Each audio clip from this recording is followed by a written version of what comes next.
PUBG Mobile ofitsial turnirlar uchun 365 kun trenirovka 5-kun.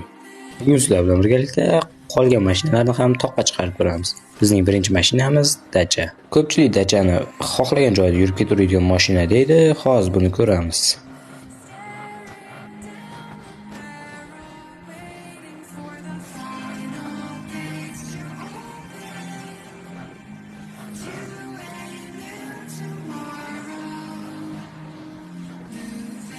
Lekin Dacia'da oldima chekka ham haydasam, orqama chekka ham haydasam toqqa chiqolmadi. Keyingi mashinaga o'taveramiz. Keyingi mashinamiz ana o'sha legendarniy UAZ.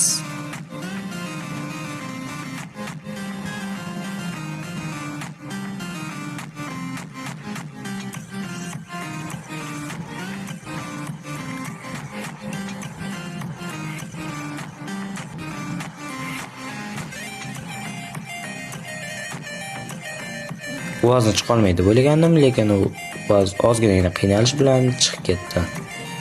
Bizning 3-mashinamiz bu aeroplan. O'zi aeroplanni mashina deyish to'g'rimi, xatomi?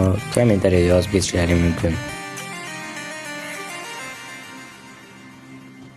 Mana shu yerda ozgina kechroq yurganligim uchun tog'ning ustiga tushish o'rniga suvning ustiga sho'ng'idim.